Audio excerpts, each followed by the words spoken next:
of the things we look for is are they giving? Are they truly giving? And so we actually ask folks like, hey, it'd be really cool if you want to interview with us. We interview folks who have done community service. Would you mind sharing that with me? And if you haven't, we have this great partnership and we really love these people. Would you be interested in going to hang out with them? And that has been a major change for us. Welcome. You've tuned in to episode 182 of the Fitness Business Podcast. This month's premier podcast partner is One Fit Stop. They provide scheduling, member management, point of sale, member apps, and multi-location support that will set your business up for success.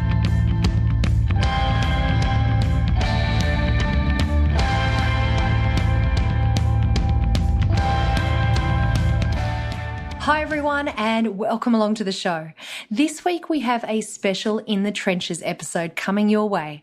That means that we take a deep dive behind the scenes with a fitness business owner or manager to discover what's working for them and what we can learn from their experience in the industry.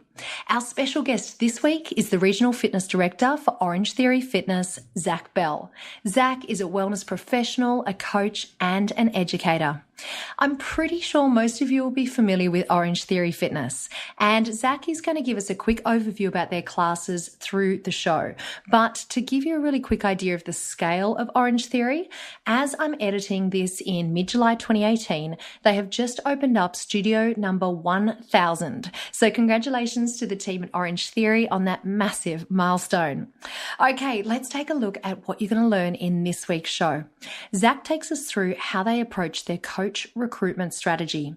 We talk about methods for communicating to team members across multiple locations. He takes us through the KPIs that they use to measure performance, and he leaves us with 3 common traits to look for when recruiting new coaches for your fitness business. We're about to transition into this week's interview, but first I want to thank this month's premier podcast partner. One Fit Stop's scheduling, client management, programming, and payment collection tools will set your business up for success. To find out more, go to onefitstop.com.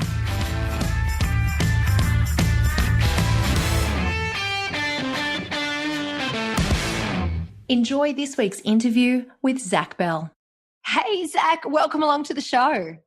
Hey, how are you doing? I'm so happy to be here. Thank you. I am so excited to have you on the show. Now, before we even dive into the main interview, I want to say a huge congratulations on being named as one of the 2018 URSA Rising Stars. Congratulations. Thank you so much. It means a lot. I'm very surprised and happy to receive the award, so it's an honor. As I mentioned during your bio, you are the regional fitness trainer for Orangetheory. So I want to dive into really the topic of people today. Can you tell us a little bit about your coach recruitment strategy? Absolutely. So we've actually refined this over the past, I'd say about year to year and a half. And, as hopefully Orangetheory is a very quickly growing brand. So we get a lot of notice from fitness professionals. I think we have a great reputation as an organization that people really enjoy working for. And all the amazing stuff that comes with being an Orangetheory coach. So the reason I say that is because it almost seems like folks are kind of always knocking on our door to have an opportunity to coach and work for us. And then you got to think about the fact that we have thousands of clients out there. A lot of these folks make major lifestyle changes, and they too sometimes, they say, "Hey, I started as a member.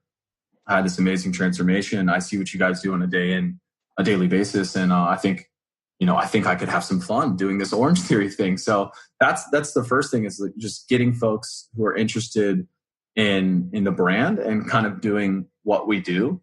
So from there, we more or less have open auditions, kind of like, line up around the block, come on in, and we toss folks on a mic, literally. So it's a really fun, I should say, experience for myself. We get all types of folks.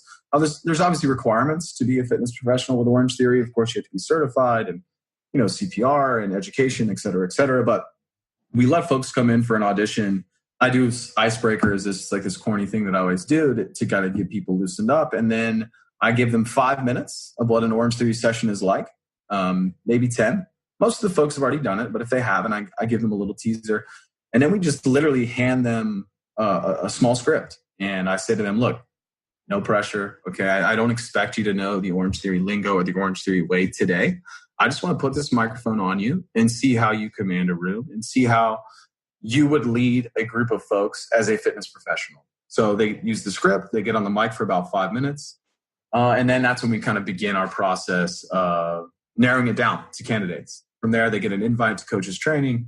And then coaches training is about a 40+ hour training week where hopefully they make it through the written and practical process and they can join the team. That's a nutshell of how we recruit folks, for sure. Okay, cool. So I've got quite a few questions for you. Yeah, go ahead. First of all, when they're doing that kind of that mock session that you just mentioned, you put them on the microphone. Do you have like a group of people that come in and they're kind of your, to play the class for that session, or are they just doing a make-believe session? Yeah, so they actually, all the other candidates work out while the person is auditioning. So say we get 20 folks, we have one person on mic, and then the rest of the 19 work out. And we do that for a lot of different reasons. So the audition process, just really to kind of like pull back the curtain and see why we do this. One, we're just looking to see all these folks come to us as some form of a fitness professional, right? And if I put a fitness professional in a room with equipment and a microphone and music, I would expect them to be able to come up with some sort of routine, right? Like they should be able to put something together to demonstrate their expertise and demonstrate their personality. So we get them in there to see how they're going to coach. We get them in there to see how they interact. Like, do you talk to the other candidates in the room? Do you joke with them? What's your personality like? And then there is a lot of kind of blank space. And the reason we put that in there is to see if they can, more or less improvise.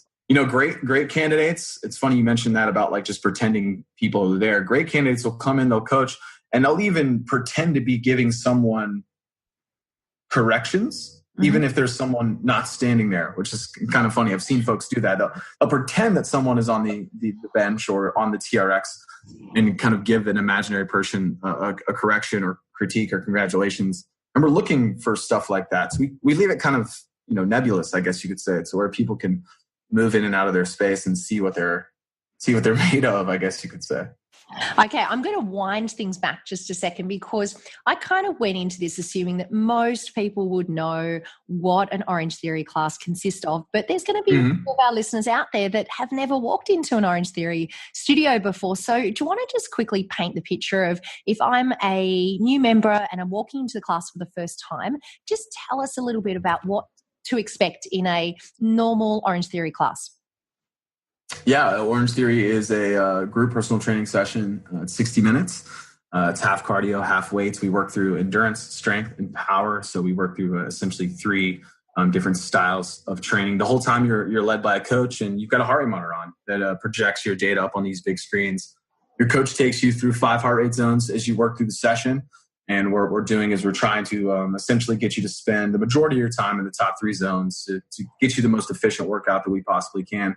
The coaches are also there to keep you safe, to prevent you from overtraining and undertraining, so that you can continue to come back and see results. So basically when you come in, you come into the session, you're going to get 60 minutes of a really great session. You're going to get 60 minutes of, like I said, strength and cardio. It's more or less like the Swiss Army knife of workouts. If there's that one workout you could do, and you're stranded on a desert island and there's only one you could do, I think we do a pretty good job of delivering that in a 60-minute session every single day. So yeah, that's kind of it in a nutshell. What you do inside of that, we tell folks it's like delivering the Orangetheory cake. Every time you come to Orangetheory, you get a delicious piece of cake. I love cake. Who doesn't love cake, right? So come on in, get that delicious slice of cake. The difference being, though, that the swirl of icing or the flavors kind of change every day. However, it's always delicious, and you're always going to enjoy it. And that's kind of how we look at the Orangetheory session. You get that core 60 minutes, you get the strength and the cardio, but the workout is different every single day that we're open, which is pretty cool. That is such a good description. You had me at cake. I just love that. Yeah, for sure. Yeah. It's interesting when you say that because it just reinforces to me how important that coaching role is. And you obviously just took us through that recruitment strategy. I'm wondering, has there ever been, or are there any examples you can share with us of someone who's come in to do an audition that has done something that just made them absolutely stand out from the crowd, that just made you go, that's going to be that person's going to be an amazing Orangetheory coach? Yes, without a doubt. So I can get into this as we talk more about like kind of really what to look for in an Orange Theory coach. But I think oftentimes there's a lot of things that can be coached is usually what I tell folks. I can teach you how to deliver the Orange Theory workout, or at least I can get you pretty close to being able to memorize certain parts of the content that's necessary to be an Orange Theory coach. There's intangibles that can sometimes be very difficult to coach. And over the years, as I've certified, not just Orange Theory, but other group training sessions, it's just been a constant. And I'm always just wishing sometimes, I'll see someone, I'm like, oh man, they've got all the pieces. But to put it bluntly, they're just a little bit dull. And I wish that they had some of these intangibles. I think back to our last audition, we had someone come in and she was dancing. Literally, the music is playing, the treadmills are running, the people are on the weight floor, she's having a good time, and she high-fives one of the fake members and pretends to dance with them. And that's the type of stuff that jumps out to me. She's showing me a lot there. She's confident in herself. She's confident in her ability. She's not afraid to have fun. She's not afraid to be a little bit silly and potentially embarrass herself. Those are all things that I can very much respect. It's not an easy thing to walk into a fitness studio. And the way we do it is a bit funny. Myself and a couple of what we call our regional fitness assistants will kind of sit in a corner and we look all menacing and intimidating and watch these people do this. And for her to come out there and dance or tell jokes on the microphone or even as something as simple as turning up the music volume are little things that show me, okay, that's something unique. That's something you don't see every day. That's something that seems above and beyond in that intangible category. So I think the last one was dancing. She was pretty good actually. She's coaching for us now, which is amazing. That's awesome. That's such a great example. And it really goes to show that how important it is to see that personality shine through when you've got a group of people that are auditioning. So, Zack, one of the things that I'm interested to understand, because obviously leading a team of coaches in a single environment is one thing, but actually being able to lead and communicate and manage a group of coaches across multiple locations is something entirely different. Can you explain to us how you actually master that? Yeah, this is something that's, since I've started in the role, that we are constantly trying to kind of perfect. I will say that I rely heavily on my teammates. I have a lot of confidence in my teammates and in their abilities, whether it be the regional fitness assistants that we have or the other leaders that are a part of our leader team or even the head coaches and managers across the region. We use a lot of different mediums for communication. I think we work with individuals who are relatively young, and so technology is something that's generally easier for them to pick up. So we use things like apps like GroupMe or WhatsApp or Slack chat, things like that. We're just kind of day to day. Each facility more or less has their own little chat that they can get into, and we can quickly address issues that are both important and urgent. Something as equipment being down would be posted in a message board like that, or something like picking up a shift could be posted in a message board like that. And then if it's big picture stuff, I personally like to do videos a lot. We, of course, do email and text message and what I guess you could call more traditional forms of communication, but I like to do videos. So I have a little private YouTube channel. And if there's something big or exciting that I need to get across, I feel like, virtually looking someone in the eye and seeing their expression and their body language is important. Earlier this year or late last year, Orange Theory introduced a new modality to the sessions, and it was a big launch. Orange Theory hasn't put in a new piece of equipment in quite some time, and this was a big deal. We wanted to make sure that it was communicated and executed effectively. So I made a video. And for me, I feel like I get better response, better interaction, a little bit better, I guess the word is buy-in that folks are always using. So whether it be GroupMe, WhatsApp, email, text, we do our best to be very thorough in our communication. But my favorite is actually sending videos. That's so cool. So do you broadcast those as a live video or pre-recorded? So I do pre-recorded. I'm not the smoothest, of speakers. So pre-recorded usually works best for me, especially if I'm demonstrating some sort of exercise or selling something important to the team. So I would love to do live. Yeah. Well, maybe that's the next step. So yeah. Once you've done that pre-record video, do you then distribute the link via one of those channels that you just mentioned, like WhatsApp or? Yeah. Right. So you distribute it via there and then they come over to your channel to watch the video. Yeah, it's great. And they leave comments and, it also helps because I can see who's received the message or not, which is very useful in communication. So we usually just blast, we put out the media blast when we record a new video and everybody jumps on board and usually sends it out through, like I said, we usually use a specific app called GroupMe. Yep. For each location. It's a pretty popular app. I'm sure most folks have heard of it. And if you haven't, it's very easy to download and set up. So if you're using those platforms like YouTube and your WhatsApp and your GroupMe and Slack for the more, you were saying like for those immediate communication pieces and also your videos, what situations would you use email for? We use email when we have any events that require, that are like more procedurally heavy. Yeah. So let's say that we have a transformation challenge coming up.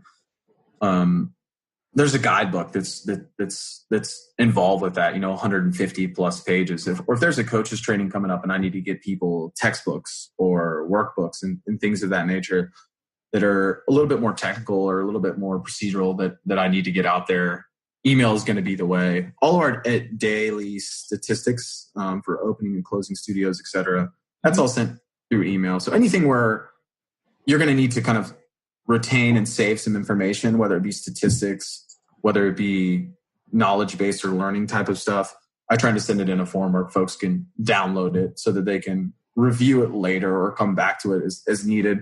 I imagine it would be difficult for somebody to fast forward to the 8th minute of my 20-long ramble video to find information. So maybe it'll be a little bit more deliberate for them to be able to find information if it's written or attached to an email.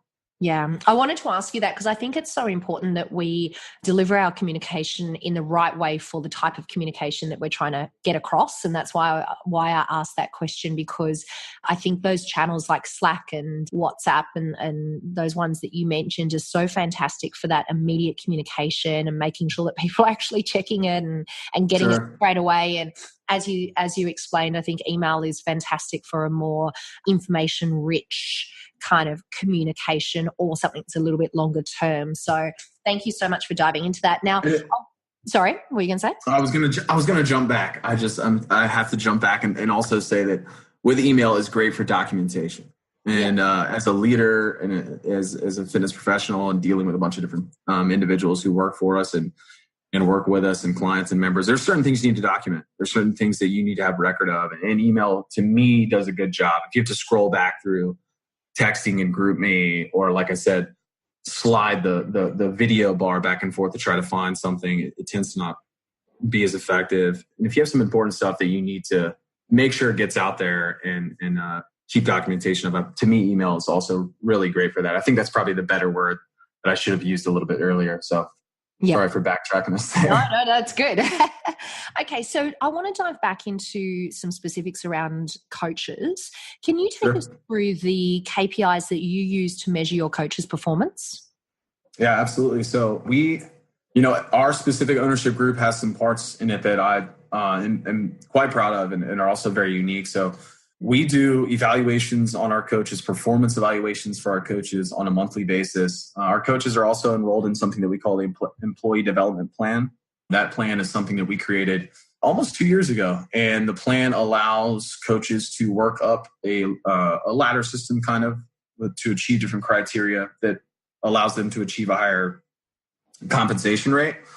We're super proud of this because most Orangetheories don't do this. And it's something that we feel is important to give folks an opportunity, a clear path to kind of move up. So starting with the monthly evaluations, these are all performance-based. And the evaluation that we use relative to the coach is dependent upon factors usually tied to their experience. So if you've been coaching for a certain amount of days or coached a certain amount of sessions, there's a specific evaluation that is relative to you. The other way that you can jump back and forth between evaluations is more or less your performance. So if you score very high on what I guess you could call the tier 1 evaluation, and from that point on, you move on to the 2 and 3. And they're just looking at different things. As you can imagine, coaches evolve as they go, and usually time is the best thing to give a coach if you want them to get better. The employee development plan that I mentioned, we didn't create it as a measure of performance, but it is a great indicator of performance, because there's a lot of factors that are baked into that will show a coach's involvement and commitment to their teammates and members and self. So for example, one of the things that they can do is attend an outside marketing event, which is not required in their, I guess you could say their job description, but it allows them to work up levels to allow themselves to make a little bit more money. And it also helps out our sales side, because it's great to have a coach at a marketing event. So little things like that, if you've been an employee with us for 2 years and you haven't done anything on our employee development plan, I want to have a conversation. And you don't have to move up that plan, but I'd be curious to know why. As a young fitness professional, why wouldn't you want to make more money? And why wouldn't you want to, help your company at the same time? So it's kind of a performance indicator, but it is certainly something that we look into.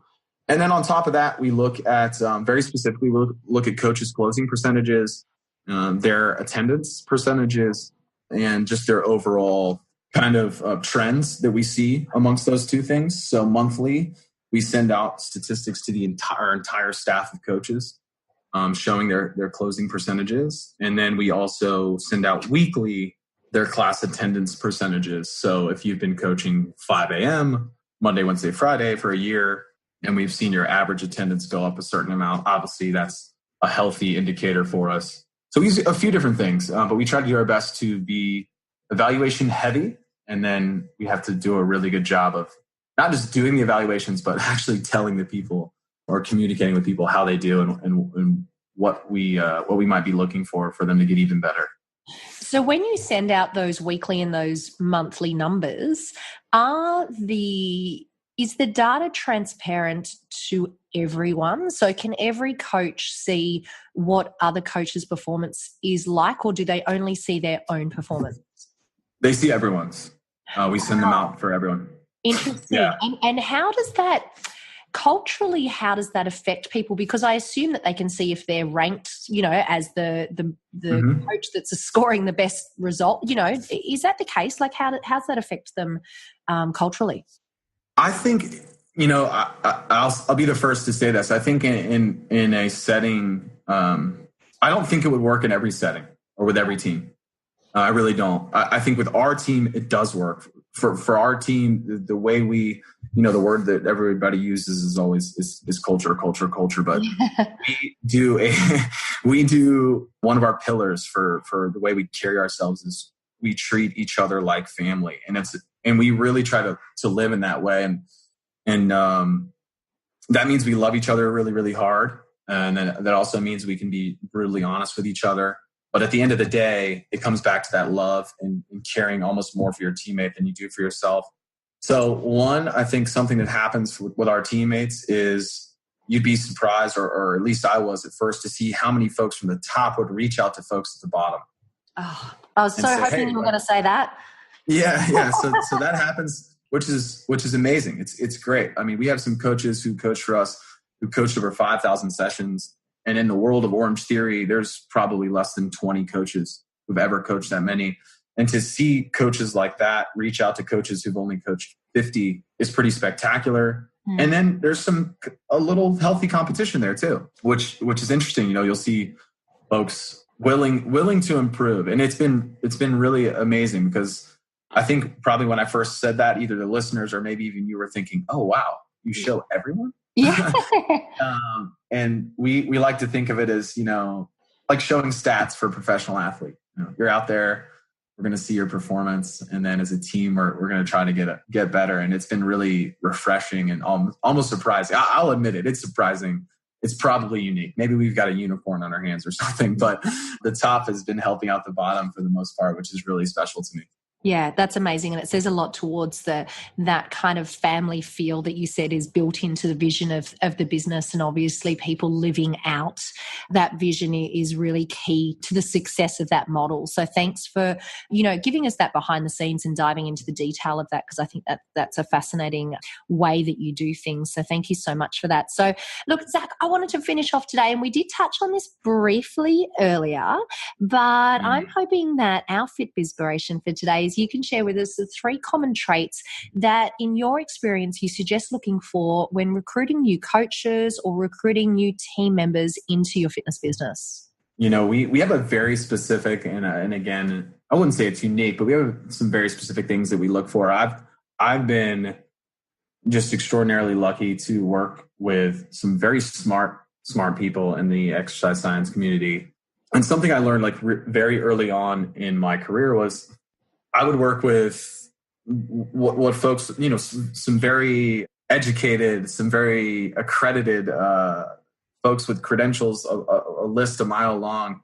And I got to work with some of these really cool people, but they didn't make great group coaches. And when I first started out, I was chasing degrees, and I'm like, oh, I'm going to be the smartest coach there is. And I quickly learned that there's a whole other aspect to this that maybe even be more important than that, or at least equally important. So the things that I look for are oftentimes some of those intangible things. I think the first thing we look for is somebody who's what we call it has a giving heart. So actually, before you can interview with us, we ask that you either show us that you've done community service or do some community service. So we just want to see if you're the type of person who wants to help your community. I hear fitness professionals all the time, and I know you've heard it too. I'm in the business to help people. And I wish I could say that was always true, or that was always reflected in people's performance, but it's not always the case. And so one of the things we look for is are they giving? Are they truly giving? And so we actually ask folks hey, it'd be really cool if you want to interview with us. We interview folks who have done community service. Would you mind sharing that with me? And if you haven't, we have this great partnership and we really love these people. Would you be interested in going to hang out with them? And that has been a major change for us. I think something else is a sense of gratitude. And I guess that gratitude, maybe it ties into an eagerness to continue to learn, or maybe that's my third one. But the sense of gratitude for me is also really important. We have an opportunity. I tell folks all the time, when I finish coaching in the morning, which is something that I still do and I still love to do, I've been able to connect with 120 people in about a span of 3 hours, barely 4 hours. And there's not a lot of fitness professionals that can say that. I think if we're all in the business of connecting with people, really connecting with folks and sweating with them and joking with them and playing their favorite songs in session, being able to connect with those many people in that short amount of time is something that I really try to do my best of being grateful for and happy for. So I too look for that in our staff, whether it be grateful for just the job itself or grateful for the ability to work for this brand, or to be able to kind of live out what should be most of our dreams every single day is pretty cool. And I guess that last one for me really is an eagerness to learn. Yeah. Or an open-mindedness. Sometimes, like I said, I've worked with some very smart people, and I'm not afraid to say some of those smart people, I think, thought that there was nothing else left to learn. And I think that's a mistake, a big mistake. I've probably learned more since getting out of university than I have in just by trying to listen to people and connect with people. And I always joke around with my wife because when I do trainings, whether it's with Orangetheory or before, I feel like there's a specific cast of characters at every training. And there's always that one trainer, that young trainer that I almost see myself in. He's got his brand new degree. He's got his very prestigious certification. And I can tell he's not quite listening to me, or he's not quite hearing my message. And let me first say that's probably a mistake on my part for not speaking his language. But it's something that I often see some folks out there that are just a little shut off from being a little silly or being open to learn. And that's something that probably the biggest thing that I value with staff is whether you've coached, like I said, 5,000 or 50, there's something out there that you can learn and kind of polish up. And that's something that we look for in our fitness professionals. So that's a rough 3, I think. I think that was 3. I was rambling around, but if we could compile that, I'm sure it's close. Zack, that is such a good three. And I want to just go back to that first one that you mentioned, because I've asked this question to a number of leaders throughout the years, and you are the first one that has said that they look for someone that has given back to the community or done some type of community service in some way. And I think that's an incredibly special quality to look for in someone, and something very unique in your hiring process. And I love that you do that. And I wanted to ask you, because you said if by chance they haven't done some type of community service, then you actually say to them, hey, there's this group that we work with. When you refer them to a community group, does Orangetheory support one particular organisation, or does each individual business support a local community group? Well, Orangetheory as a whole, the brand, we've done some really amazing charity work. Specifically, we do a drive for ALS that we've done for the past 2 years. It's been just absolutely working with Augie's Quest, which has just been extraordinarily rewarding. Here in Tampa, where I live and where we're kind of home based out of, we work with an organization called Feeding Tampa Bay. And what we do is we have a few events with them throughout the year, and we donate money so that individuals can eat. Individuals who are hungry get our help. So whether it be providing cereal for children during the summer, our rowing event that we do in the fall, or our running event we do in the spring, Feeding Tampa Bay is our main drive. And then we go out there as a big team, and we pack meals for folks. And so generally, if you come to me and you haven't had the rewarding pleasure of doing community work, we recommend Feeding Tampa Bay. And they're a great partner with us. They're always willing to work with us. They rely on us. And sometimes I feel like we rely on them more so. But it's a cool experience to be able to partner with them and then see that go straight back into our community, like right here in Tampa, which means a lot to us. So that's our main one. And we're working on some more now that we're going to kind of be more specific and more something new. We're working on that now. So we'll share that next time. Amazing. Zack, hey, thank you so much. I have absolutely you've had me fascinated from start to finish today, listening about the behind the scenes of how you recruit your coaches, how you manage them, train them, lead them, and obviously what to look out for when recruiting new coaches into the business. So thank you so much for sharing so much detail with us. We really do appreciate it, because we can all learn so much from the way that others do things within our business. And I really appreciate you going into that level of detail and sharing your experience with all of the listeners of the Fitness Business Podcast. So thank you so much, Zack. Oh, no, thank you. It's been an absolute pleasure. Hopefully some folks out there can steal some nuggets away from what I said. At the very least, maybe I inspired you to eat a slice of cake today, which is probably something we could all do. I need more leads, is what many fitness business owners say. Let Active Management help turn your About Us page on your website into a lead generating machine. Download your free checklist at fitnessbusinesspodcast.com/active.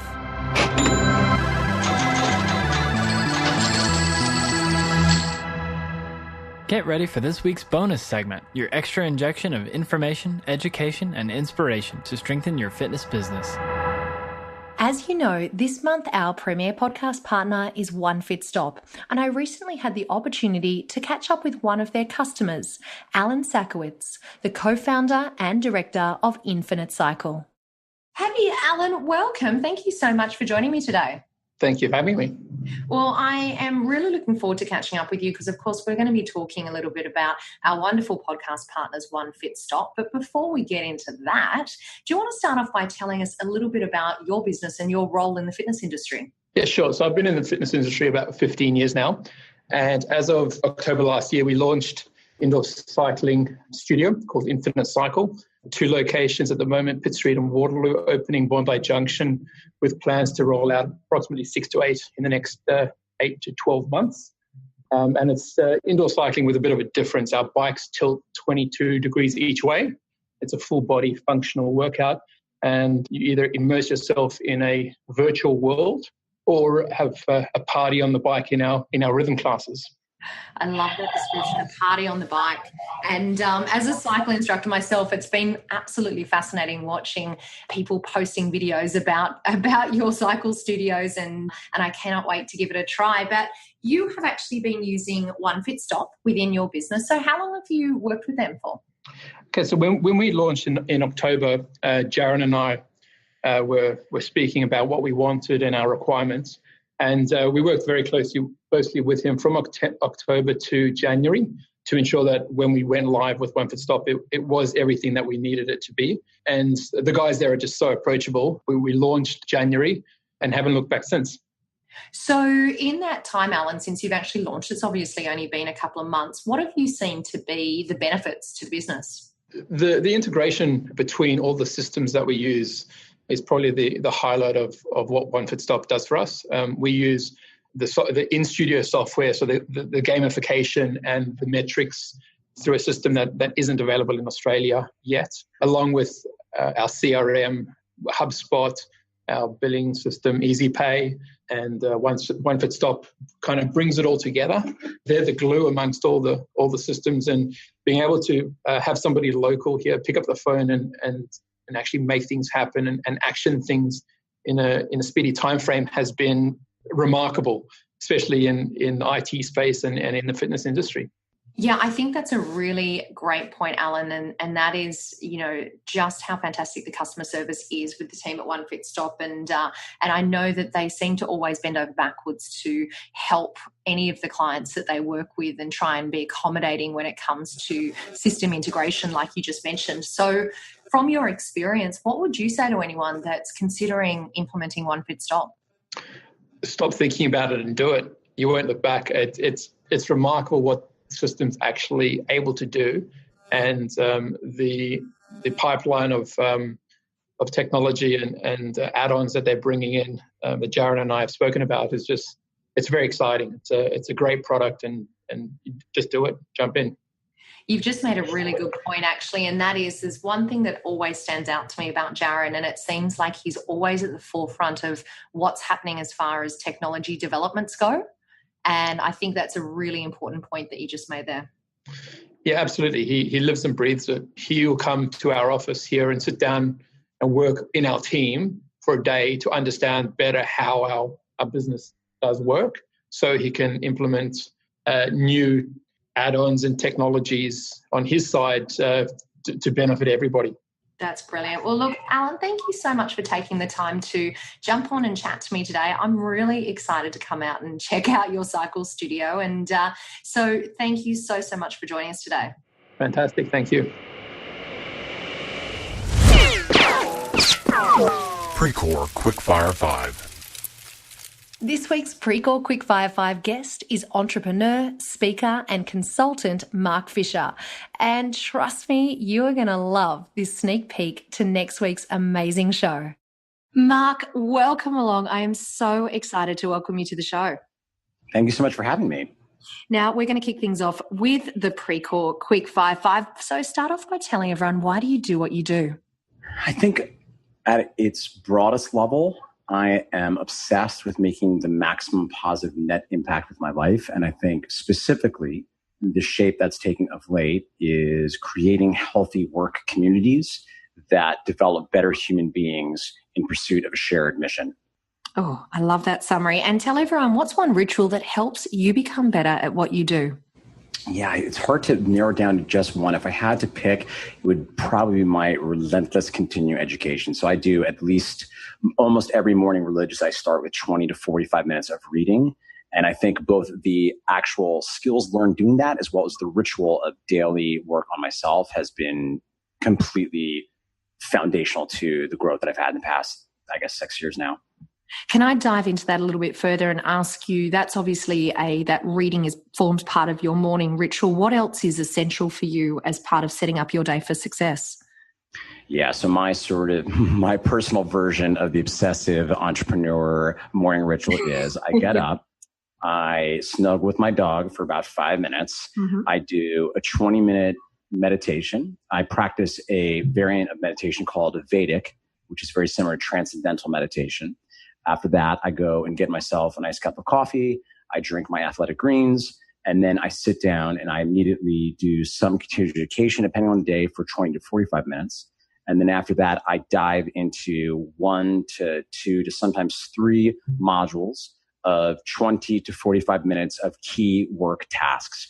And these first tasks are always high leverage, highly creative activities that are important for me to really move the ball forward in a substantive way, and they require me to be fresh, or as I like to say, crisp. So these would be things like working on presentations, creating content, working on courses, etc. Oh, thank you for going into that. That was a bit of a sneaky bonus question, but I had to know what your morning routine looked like. Okay, so what's one app or system that you use to stay in control of your workload? I gotta say, it's absolutely hilarious because it's so analog, but it is my trusty notebook at all times for, I guess now I'm going on 8 years. You will rarely find me without my simple college ruled notebook. And I use that to keep meticulous notes for any to-do items that are coming up that need to be processed into this other system of lists that I have for ongoing projects, for people I'm meeting with, etc. And then in the same notebook, every night before I go to bed, as part of my closing down ritual, I will create a meticulous calendar of what I'm doing, sometimes in as small as 15-minute increments for the following day. Well, without actually saying it, you've kind of given us a little sneak peek as to what we're going to be talking about in the main interview. And I'm not going to give it away just yet because I'm not going to share it with us, but I think that was a nice little teaser right there. And for someone who has a ritual of professional development and learning, I always find this is a really hard question to narrow it down. But can you tell us a book or a podcast or a blog that you would recommend and why? Oh, it's so hard to pick a single one. I think if we're talking, you know, I'll cheat, I'll give 2. And I guess one is, as a human being, I have found the book Sapiens, Cliches, it has become in the thought leadership set to be a completely mind-blowing book that I think as a human being and as someone that functions in human society, there are a lot of things I think are important to understand to effectively live a moral and effective and ethical life. And then separately, which I'm sure has come up for many previous guests, for anybody in entrepreneurship, again, a cliche though it may be, The E-Myth Revisited is such an important book for anybody that ever plans on going into entrepreneurship. You are so right. The E-Myth is probably our most mentioned book, along with Start With Why and a few others in there. Now, that first one that you mentioned, Mark, did you call that Sapiens? Sapiens, yes. The author's name is Yuval Noah Harari. And I think the book only came out about 3 or so years ago. And it is quite literally a brief history of humankind. And without giving too much away, I will say the book is utterly gripping. It is sweeping in scope, and it certainly questions many of my base assumptions about the nature of humans and civilization. So highly recommend it. Wow, that sounds fascinating. We haven't ever had that one recommended before. So that's what, yeah. So I will, I'll find the link on Amazon and we will make sure that we include that in today's show notes. And last but not least, give everyone a bit of a sneak peek as to what we're going to be talking about during your main interview. I think we're going to be diving into some of my systems and processes around time management. So in addition to running the 2 locations of Mark Fisher Fitness and running Business for Unicorns, which is the coaching consulting company that I have that is sort of the twin sister of Mark Fisher Fitness, a lot of the work that I do that interestingly enough overlaps both fitness and my work with entrepreneurs and my work with basically anybody that comes to us is actually getting more effective at getting more done with less stress. And I believe we're going to be giving hopefully some tactical action steps in this upcoming podcast. We certainly are. And this is a topic that I am personally so passionate about because living a very busy work life as I do, anything that I can do to improve my productivity and my organization and systemization, I find personally so rewarding. And I know that all of our listeners will benefit as well. So Mark, thank you so much for joining us for the Pre-Call Quickfire 5, and we will see you in next week's show. Looking forward. Before we finish off today's show, a reminder that all the resources, the links and a transcript for today's show can be found at fitnessbusinesspodcast.com. Thank you to our founding partner, Active Management. A reminder, they have an amazing gift for you. Their #1 selling checklist is yours for free. It will turn your About Us page on your website into a lead generating page. Just go to fitnessbusinesspodcast.com fitnessfit.com/active for your free download. Thank you for joining me for another week of the show. I look forward to seeing you next week. And remember, what you leave behind is not what's engraved in stone monuments, but what is woven into the lives of others.